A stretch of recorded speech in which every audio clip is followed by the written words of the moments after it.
Bem-vindos e bem-vindas, eu sou o Roberto de Lira e este é mais um episódio do Infomania em Entrevista. O nosso convidado de hoje é o Marcos Touirro, ele é cientista social, economista, diplomata, foi presidente do Banco de Desenvolvimento, o Banco dos BRICS, e também foi secretário de Comércio Exterior e de Assuntos Internacionais no Ministério da Economia.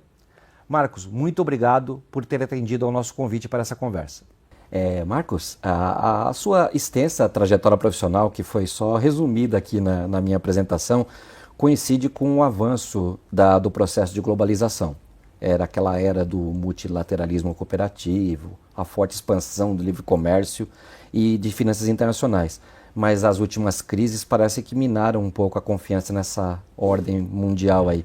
A gente está assistindo o fim de um modelo ou uma transição para um outro que a gente já não sabe qual vai ser? Veja, Roberto, é verdade, né, que eu entendo que a maioria dos pensadores, né, que traça a trajetória da globalização gosta de identificar naquele período de 1989, né, queda do Muro de Berlim, ou 1991, quando na noite de Natal Mikhail Gorbachev anuncia o desmantelamento da União Soviética, o início de uma fase de globalização profunda, né? Menos obstáculos ao comércio internacional, menos obstáculos ao fluxo transfronteiriço de investimentos, circulação mais livre de pessoas e ideias. E era um mundo também que talvez tenha sido retratado por aquele já famoso artigo, né, do cientista político nipo-americano, né, o Francis Fukuyama, que era o fim da história. Na realidade, você sabe, Roberto, que o artigo era uma pergunta, né, termina com um ponto de interrogação. E ele falava sobre o fim da história utilizando aquelas categorias hegelianas, né, de dialética, ou seja, se você tem uma tese, a tese gera a sua antítese, a interação entre tese e antítese produz uma síntese, e esse é o movimento da história. Ora, num momento particular em que economia de mercado, democracia representativa, Estado de Direito pareciam superiores, não tinha uma antítese, então a história teria acabado. E eu acho que esse sentimento prevaleceu, de certa forma, Roberto, até mais ou menos 2008, 2011. Tem gente que argumenta que já houve um abalo em 2001 por conta do 11 de setembro. Agora, em 2008, você tem a queda do Lehman Brothers, né, uma tradicionalíssima casa de investimentos de Wall Street. Isso meio que dá a largada à chamada grande recessão, como os economistas classificam naquele período de grande incerteza econômica, né, grande depreciação no valor dos ativos que se seguiu à crise dos subprimes. Em 2011 você tem a crise da dívida das economias da Europa Mediterrânea e aí você tem alguma coisa diferente, né? Alguma coisa diferente. É como se, digamos assim, para fazer um grande estoque de tempo, né, da queda do Muro de Berlim até a queda do Lehman Brothers, né, nós tivéssemos vivido um período de globalização profunda, ou hiperglobalização. O Danny Rodrik, por exemplo, né, o economista turco de Harvard, gosta de chamar esse período de hiperglobalização. Mas eu gosto mais de globalização profunda. De lá para cá, eu acho que encontra-se em operação uma certa força de desglobalização, né? Aliás, em 2016 eu publiquei um livro, antes do Brexit e antes da primeira vitória do presidente Trump, chamado Desglobalização. Mas não entendendo desglobalização como o contrário da globalização. Entendendo desglobalização da mesma forma que a gente entende desaceleração. Por exemplo, quando um veículo está desacelerando, não significa que ele parou. Sim. Significa que, por vezes, ele continua a sua progressão, mas porque a estrada está muito esburacrada, ou então porque tem muita névoa no ar, porque existe muita incerteza, né? Enfim, o veículo percebe que é uma atmosfera de risco, ele continua a sua progressão, mas eventualmente utilizando caminhos alternativos, ou então numa velocidade um pouco menos pujante, que eu acho que é o que está acontecendo desde então. Ou seja, ao contrário do que foi um período anterior, em que, por exemplo, o comércio internacional cresceu numa curva muito mais íngreme do que o PIB mundial, essas coisas agora se aproximaram e, dependendo do ano, até reverteram. E eu acho que período, né, digamos, de dinâmica globalizadora, você já teve uma série de eventos marcantes, né, que você tem a decisão dos britânicos de sair da União Europeia, você tem a primeira presidência Trump, você tem a segunda presidência Trump.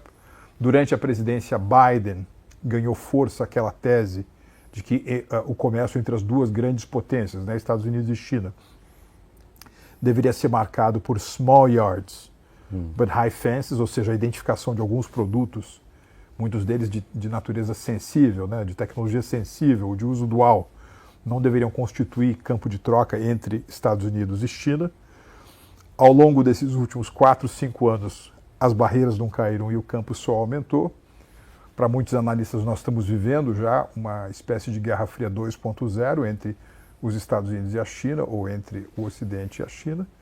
Ou seja, há uma mudança geológica, no certo sentido, camadas tectônicas estão se movimentando. Ainda não está claro o que vem por aí. Agora, é verdade que nós estamos num ambiente internacional de muito mais risco, de muito mais imprevisibilidade, e que acho que o Brasil, por conta das características dele, se fizer uma ou outra decisão acertada, vai acabar retirando benefícios dessa conjuntura. Tá certo.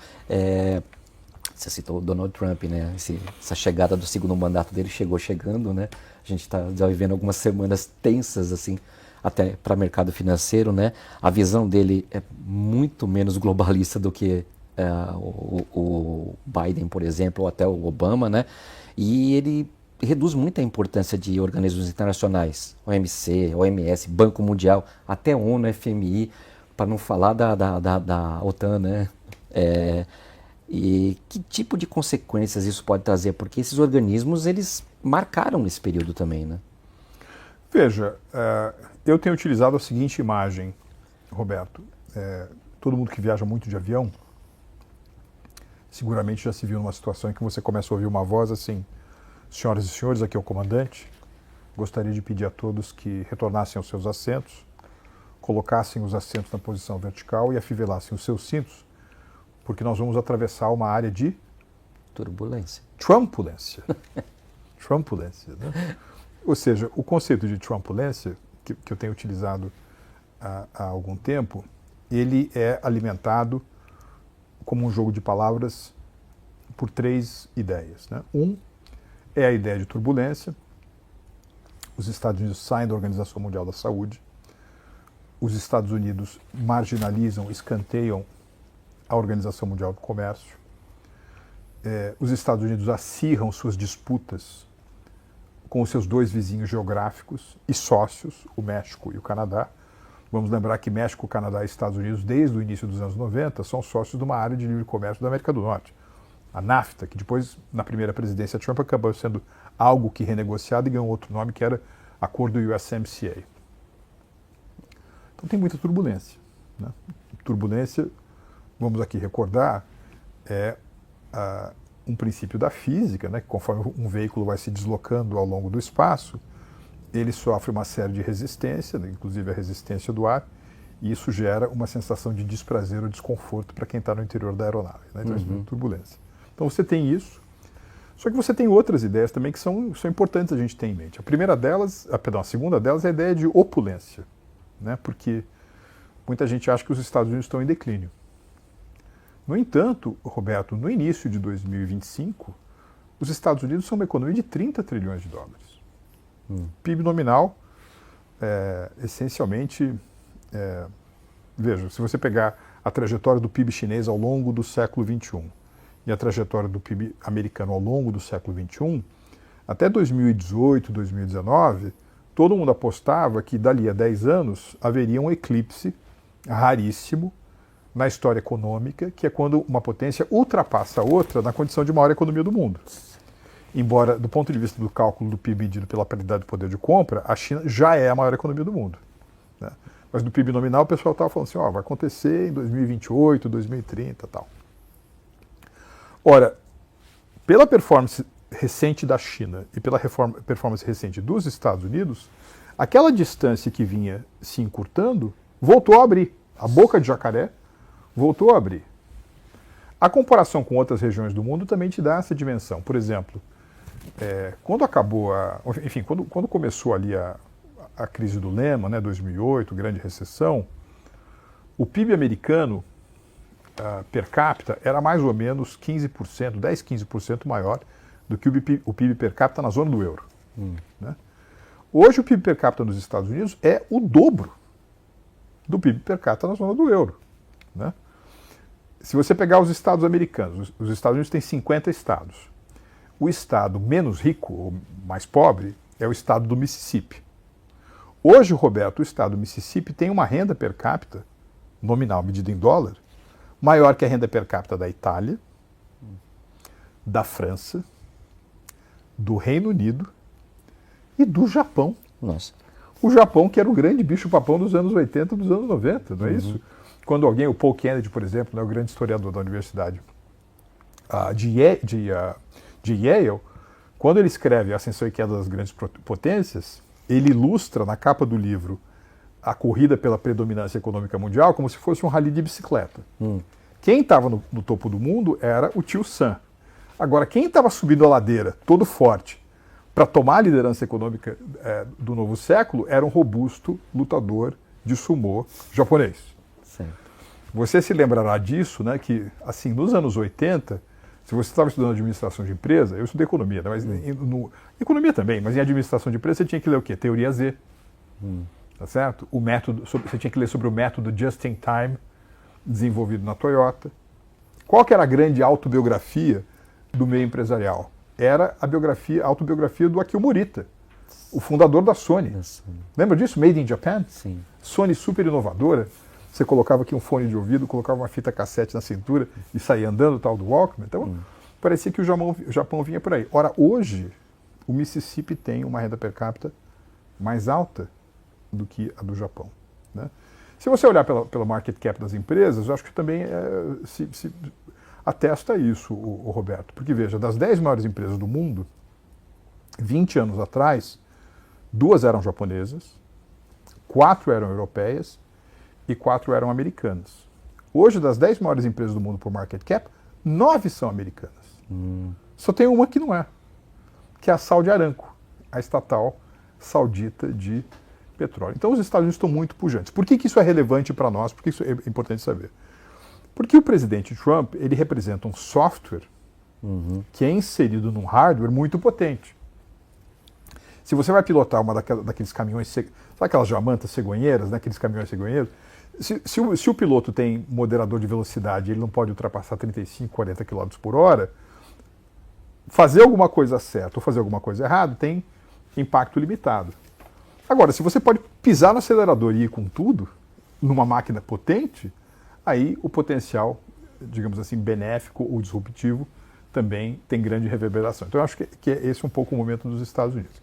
E a terceira coisa do conceito de trampulência é a ideia de incoerência. Né? Porque, por um lado, você tem uma tentativa de desburocratização, desregulamentação, corte de impostos.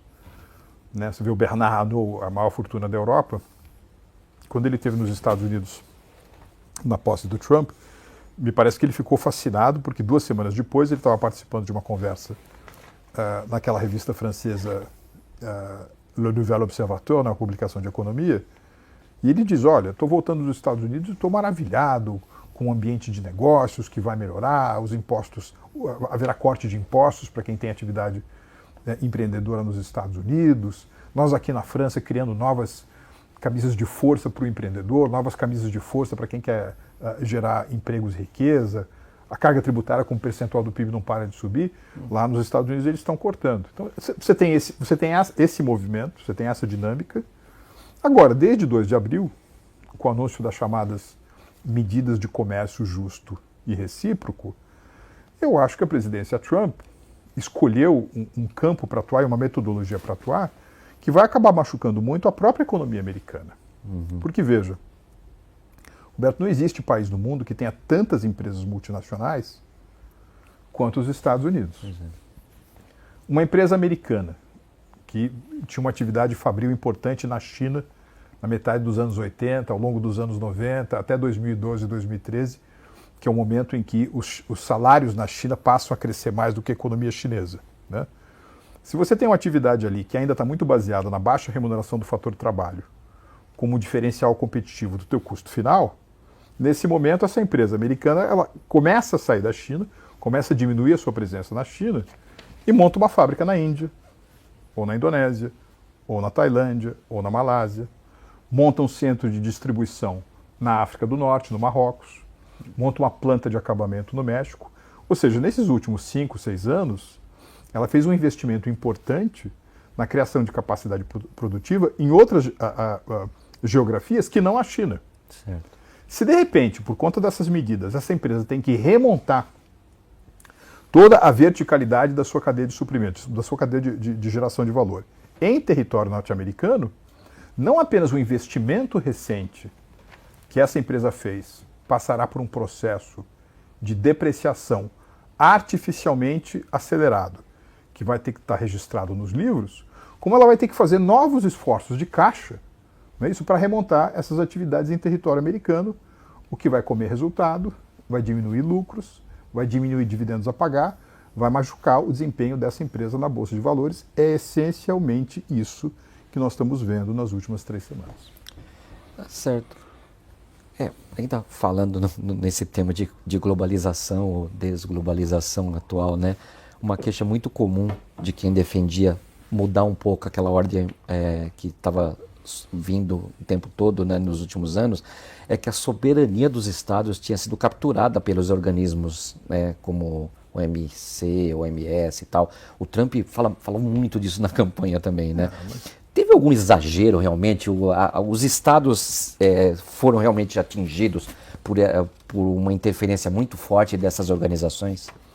Olha, Roberto, se você é um economista nos anos 1930, né, e você está querendo o bem da economia do seu país, do bem da economia mundial, você tem, por exemplo, um inglês chamado John Maynard Keynes, ele olha para o mundo e ele diz o seguinte: olha, está faltando estruturas de coordenação no mundo. Então, conforme o conflito militar vai acabando, eles vão pensar o seguinte: olha, é fundamental que você tenha uma agência de liquidez para promover socorro, para promover ajuda a países que estão passando por problemas de caixa, ou seja, você precisa criar um fundo monetário internacional. Você vai ter que criar uma estrutura para ajudar a reconstruir países que foram destruídos na Segunda Guerra Mundial e, em seguida, oferecer investimento de longo prazo para promover o desenvolvimento. Então você cria um banco internacional de reconstrução e desenvolvimento, o BIRD, né? A partir desse ecossistema surge, né, a família do Banco Mundial. E se falava naquela época que era necessário também criar uma organização, olha o nome que ela ia ter, Organização Internacional do Comércio, que é objeto de reuniões em Havana. Quer dizer, as 2 primeiras instituições saíram de Bretton Woods, e essa terceira, que é a Organização Internacional do Comércio, era para ter sido criada também na segunda metade dos anos 40. Aliás, um dos delegados brasileiros a essas conversações comerciais era um jovem diplomata chamado Roberto de Oliveira Campos, tá certo? Muito conhecido, né? Embaixador na Inglaterra, embaixador no Reino Unido, embaixador do Brasil em Washington, né? Foi nosso ministro, avô do até recentemente presidente do Banco Central, né, Roberto Campos Neto. Só que isso não aconteceu, e não aconteceu por acho que, enfim, várias razões, mas talvez a preponderante tenha sido: os Estados Unidos tinham o quê? 45% do PIB mundial na metade dos anos 40. Por que os Estados Unidos iam colocar sobre ele próprio uma camisa de força? Então a única coisa que de fato surgiu daquela reunião foi um acordo geral sobre tarifas e comércio. Lembra do GATT, né? General Agreement on Tariffs and Trade? E aí você vai passar um período longo, né? Anos 40, anos 50, anos 60, anos 70. É só na metade dos anos 90 que sai do papel a Organização Mundial do Comércio. Só que ela saiu também com algumas dificuldades de governança. Porque, por exemplo, para você aprovar qualquer coisa no âmbito mais geral, na Organização Mundial do Comércio, você precisa de concordância dos seus mais de 140 membros. Quer dizer, se você juntar 140 pessoas e perguntar onde é que a gente vai jantar hoje à noite, as pessoas não sabem se elas vão querer no japonês ou vão querer numa pizzaria. É difícil construir esse consenso, né? Então, veja, me parece que é exagerada a crítica em relação ao poder dessas instituições. A ONU, por exemplo, né, tem um orçamento regular, não estou falando sobre o orçamento das missões de paz, mas o orçamento regular da ONU representa uma cifra inferior ao orçamento do Corpo de Bombeiros da cidade de Nova York. Tá? A Organização Mundial do Comércio, desde que ela foi criada nos anos 90, não gerou um grande pacto internacional. Tem um órgão importante, que agora está um pouco também depreciado, que é o órgão de solução de controvérsias, né?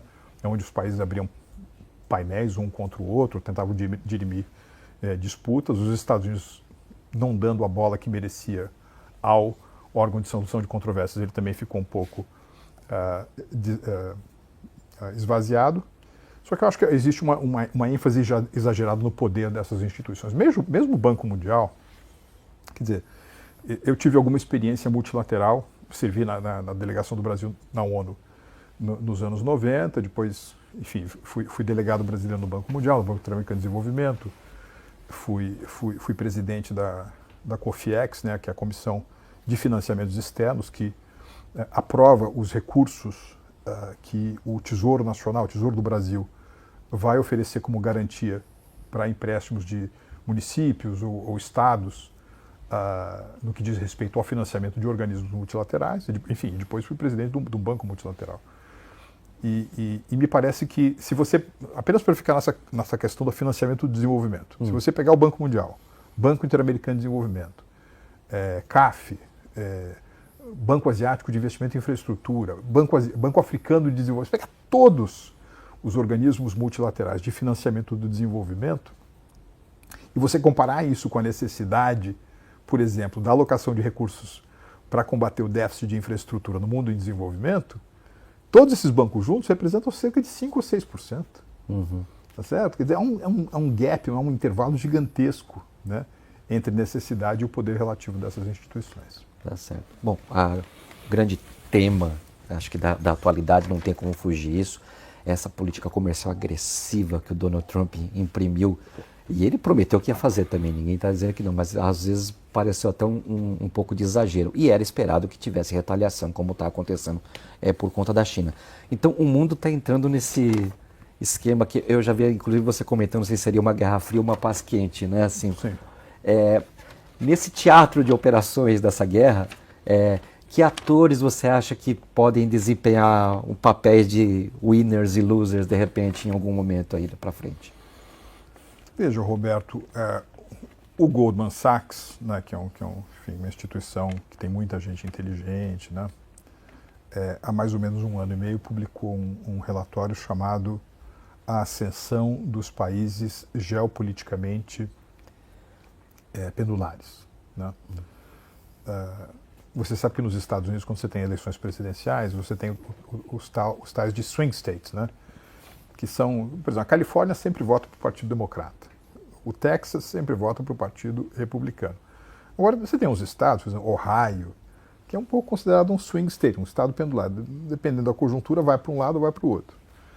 Então, enfim, tem essa análise que é uma análise interessante, que mostra que alguns países podem se beneficiar um pouco, né, dessa realidade em que você tem um epicentro de poder, influência e riqueza importante na Ásia, e muito em torno da China, né, e outro mais em torno dos Estados Unidos. Então, que países são esses? Arábia Saudita, Singapura, o Brasil também, por algumas dessas características, né, o Japão é algum desses países. Agora, eu acho que o Brasil tem condições muito especiais, porque existe hoje no mundo, né? Quer dizer, eu tenho girado bastante, tenho viajado pra caramba, eu participado de muita conversa na Europa, na Ásia, nos Estados Unidos.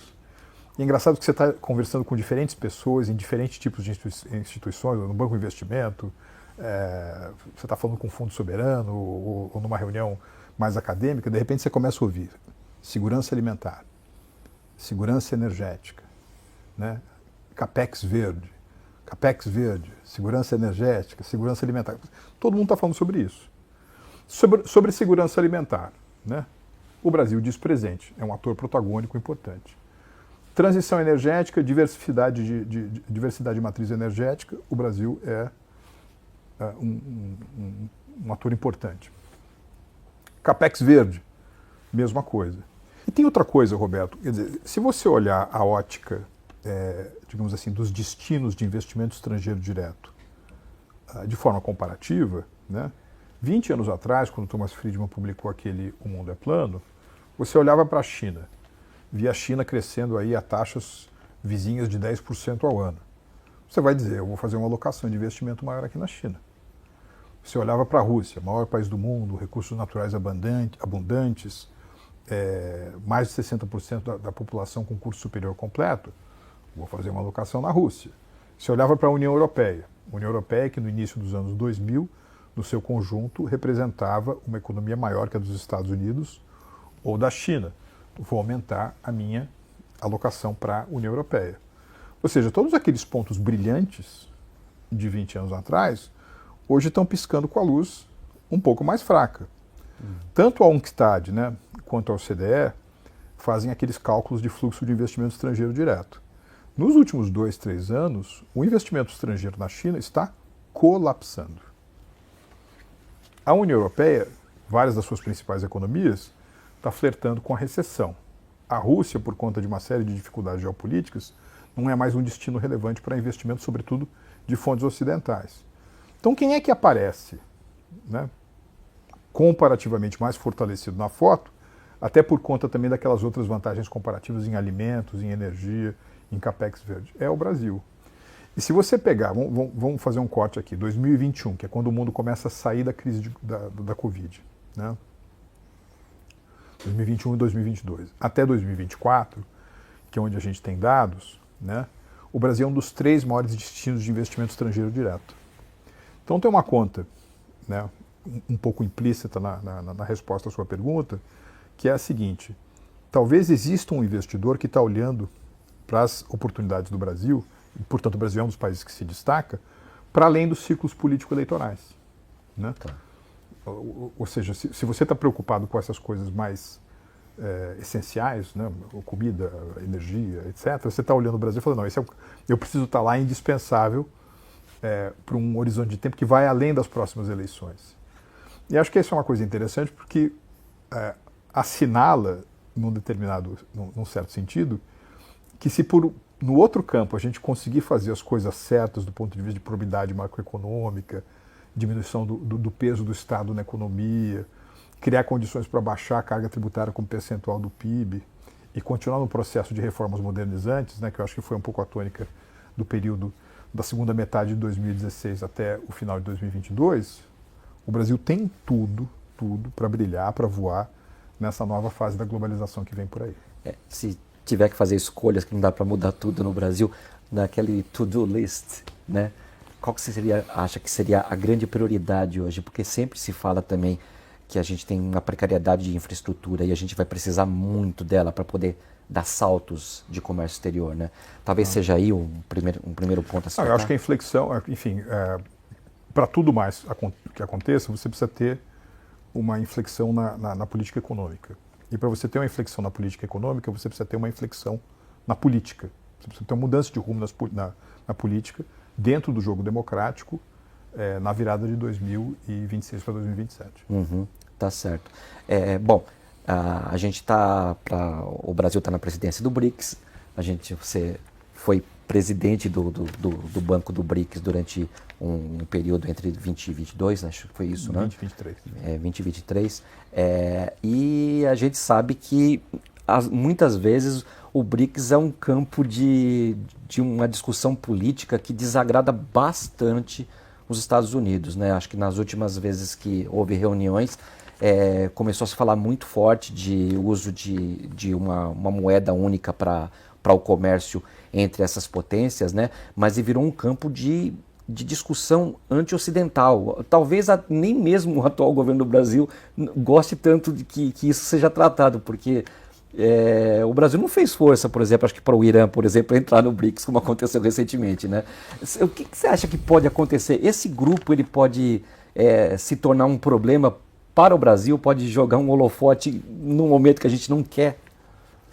Vamos fazer um pouco a cronologia das coisas, Roberto. Quer dizer, 2001, 2003, você tem aquelas publicações capitaneadas pelo Jim O'Neill, né, que está lá com a bola de cristal dele ligada, Ele está fazendo projeções sobre o PIB mundial em 2030 e ele consegue ver lá na bola de cristal, nas folhas de chá, que as economias da China, da Índia, da Rússia e do Brasil ocuparão um espaço cada vez maior no PIB mundial. Ele não errou. Tá certo? Talvez isso tenha sido, talvez não, com certeza isso foi muito mais o resultado da expansão econômica de Índia e China e menos o resultado de Brasil e Rússia, né?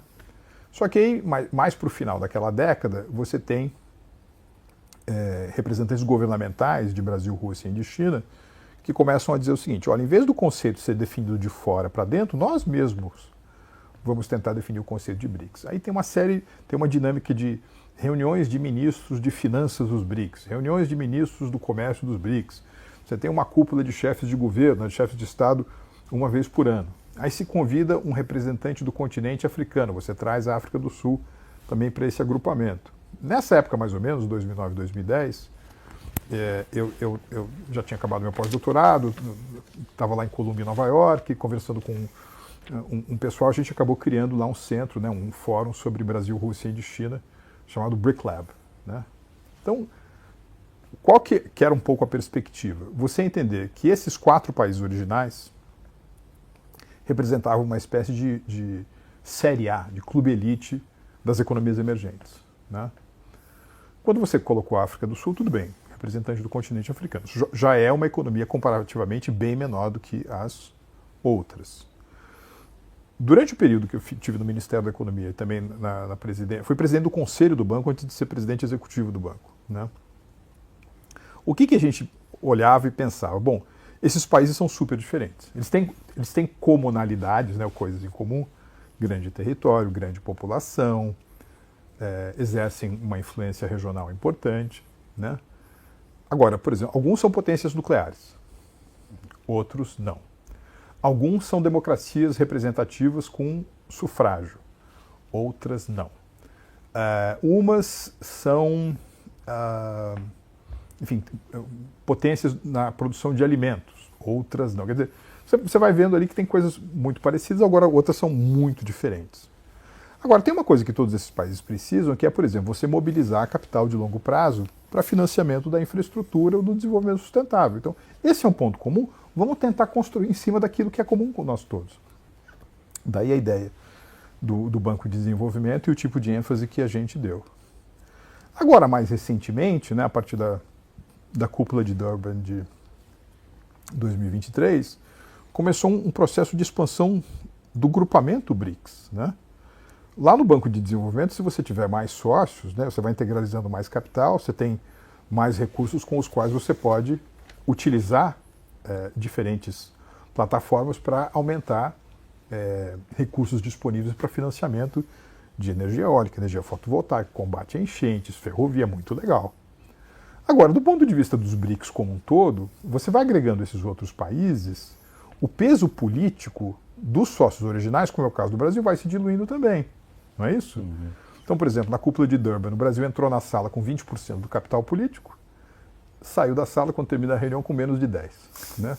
Aí entra quem? Entra Irã, entra a Etiópia. Quer dizer, o Irã é um dos países mais sancionados do mundo. A Etiópia, vamos lá, com um PIB per capita baixo, $1.500. Agora, mais recentemente, Cuba. Né? Então, eu acho que vai perdendo um pouco pelo menos aquela ideia original, né, de projeção do futuro da economia global a partir do aumento da presença relativa dos emergentes, para ser algo que pode tender a críticas ao Ocidente, aos Estados Unidos, enfim, esse outro grupamento, que eu não sei se é uma coisa que realmente interessa a um país como o Brasil. Né? Quer dizer, a gente deveria direcionar as atenções, fazer o esforço necessário para que a nossa participação nos BRICS seja uma participação no sentido de entender que os BRICS são um músico numa orquestra, tem outras nações, tal, não é um contra o outro. Acho que é um pouco por aí, né? Porque o Brasil é uma democracia representativa, o Brasil sequer é uma economia de mercado, tem um sistema multipartidário, nós temos filiações, associações muito fortes com o Ocidente. Uhum. E dentro dos BRICS também a gente está vendo uma ascendência da Índia, né? A Índia está virando um parceiro importante para qualquer um, inclusive o Jidai Vance, o vice dos Estados Unidos, acabou de estar lá no meio de toda essa guerra comercial e visitou o país agora. O Roberto, a Índia já é hoje a terceira maior economia do mundo, do ponto de vista do PIB medida pela paridade do poder de compra. Neste ano de 2025, a Índia deve ultrapassar o Japão como segunda maior economia da Ásia e quarta maior economia do mundo, pelo critério do PIB, medido pelo dólar nominal. A Índia está crescendo 7% ao ano. Você sabe que os matemáticos têm aquela fórmula mágica, chamada regra dos 70, com a qual você consegue medir aproximadamente quanto tempo leva para um país dobrar a sua renda per capita baseado na sua taxa de crescimento anual. 70, regra dos 70, dividido por 7, que é a taxa de crescimento, dá 10. 10 é o número de anos que leva para a Índia dobrar a sua renda per capita. Ora, se a Índia dobra a sua renda per capita, né, em 2035, ela está super pujante, e na metade do caminho, em 2030, segundo o PNUD, o Programa das Nações Unidas para o Desenvolvimento, que recentemente atualizou o seu critério de definição do que é um mercado consumidor, que no limite é composto por pessoas que gastam pelo menos $12 por dia, em 2030 a Índia já é um mercado consumidor de 800 milhões de pessoas. Vai ter uma população de 1,55, 1,6 bi, mas vai ter um mercado consumidor de 800 milhões de pessoas. 800 milhões de pessoas, Roberto, são 10 Alemanhas. Tá certo? E para nós, por exemplo, no Brasil, que somos grandes produtores de alimento, quando você tem uma ascensão tão dramática, tão vertiginosa, num espaço tão curto de tempo, e a partir de um patamar de renda tão baixo, a tendência é que essa curva ascendente, quando orientada ao consumo, aumente a demanda por coisas como alimentos, né, insumos para infraestrutura, áreas em que o Brasil tem grandes vantagens comparativas. Uhum. E aí a gente agora vem para um outro bloco econômico, podemos ainda dizer assim, que é o Mercosul. Você teve à frente das negociações para o acordo União Europeia-Mercosul. Pareceu ser um grande avanço, mas a gente fica meio pensando, mas e agora? E a partir daqui, como é que vai ser? Primeiro tem que resolver algumas questões internas. Me parece que o Mercosul, muito recentemente, estava atrapalhando um acordo de livre comércio que o Uruguai queria assinar, né? Sim. E me parece que a Argentina, agora na gestão Milei, quer muito ir para esse lado.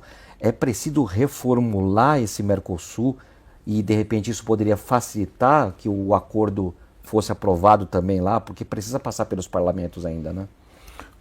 Vamos dar uma olhada em outros exemplos históricos que nos ajudam a lançar luz sobre o Mercosul. Na Europa, você tinha um negócio chamado Comunidade do Carvão e do Aço. Depois aquilo se transformou no Benelux, um acordo comercial entre Bélgica, Holanda e Luxemburgo. Depois você tem a criação do Mercado Comum Europeu. Isso se transforma nas comunidades da Comunidade Econômica Europeia e depois nas comunidades europeias. E desemboca na União Europeia, que, entre outras coisas, gera uma moeda comum, um banco central comum, uma corte comum em Estrasburgo, um parlamento comum em Bruxelas. Tá? Então, você tem essa trajetória. O Mercosul, né, começou com um processo de entendimento, foi fundamental nos anos 80 aquelas conversas entre o Raul Alfonsin e o presidente Sarney, não é isso?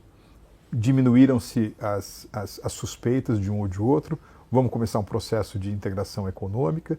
Então aí o que você deveria fazer? Você deveria começar com uma liberalização setorial, depois isso avança para uma área de livre comércio. Quando isso está razoavelmente bem disseminado, você pode pensar em voos mais altos, como, por exemplo, uma união aduaneira, mediante o exercício de uma tarifa externa comum. O Mercosul não cumpriu a fase de área de livre comércio plenamente e já criou uma tarifa externa comum com um monte de exceções. Então, por exemplo, hoje é muito mais barato você comprar um bom vinho argentino em Hong Kong do que comprar em São Paulo. Né? Por quê? Porque tem ali as exceções. Veja, por que o acordo Mercosul e União Europeia é tão importante? Né? E quando a gente chegou ao Ministério, nós tínhamos esse entusiasmo por concluir o acordo. Porque o Brasil, ao contrário de outros países, ficou muito distante das cadeias globais de valor. Ao contrário de outros países, tem um percentual de exportações e importações pequeno como fatia do seu PIB. Se você der uma olhada nos grandes milagres econômicos depois da Segunda Guerra Mundial, Alemanha, Japão, China desde 78, Coreia do Sul desde os anos 70, Espanha desde 82, Israel desde 85, o Chile, né, em grande medida da segunda metade dos anos 70 para cá, em todos eles você tem uma presença muito forte do comércio exterior como trampolim do crescimento econômico. No caso do Brasil não foi assim. Vamos correr atrás um pouco do tempo perdido. Então a gente conseguiu, em junho de 2019, concluir as negociações. Qual que era a nossa expectativa? Bom, agora o rito de aprovação parlamentar na Europa, ali você tem um trâmite, né? Você tem que ser aprovado pelo Conselho Europeu, aí depois o acordo é assinado, uma vez que ele é assinado ele é remetido para o Parlamento, uma vez que ele é aprovado no Parlamento Europeu, a ampulheta já começa a rodar, o relógio da desgravação. O setor, por exemplo, de autopeças e automóveis são 15 anos, sai do atual nível tarifário, cai para zero em 15 anos. Agora, para outros, por exemplo, fruta, é tarifa zero já. Espumantes são, se eu não me engano, 8 anos e meio ou 7 anos e meio. É um acordo muito abrangente, envolve mais de 90% de toda a atividade econômica entre Mercosul e União Europeia, junto aos 450 milhões de habitantes da União Europeia, com os 200 e lá vai pedrada milhões do Mercosul. Ou seja, você cria uma área grande. Obviamente o comércio é super importante, mas pela experiência histórica, o primeiro choque positivo que esse tipo de associação gera é o fluxo de investimentos. O que é ótimo para a nossa região por conta do investimento infraestrutural e também para a formação de joint ventures, para que as empresas possam ter acesso a outras fontes de capital, comecem a flertar com a possibilidade de ter sócios, criar joint ventures, participantes em equity. É um processo virtuoso. Ainda mais num mundo em que tanto nós, da nossa região, quanto os europeus, precisam criar alternativas. Hoje, Roberto, de cada $2 que o Brasil exporta, um vai para a Ásia. Então, tudo bem, a Ásia é onde tem a maioria da população, é uma gente que está com fome, é uma gente que precisa também de recursos energéticos.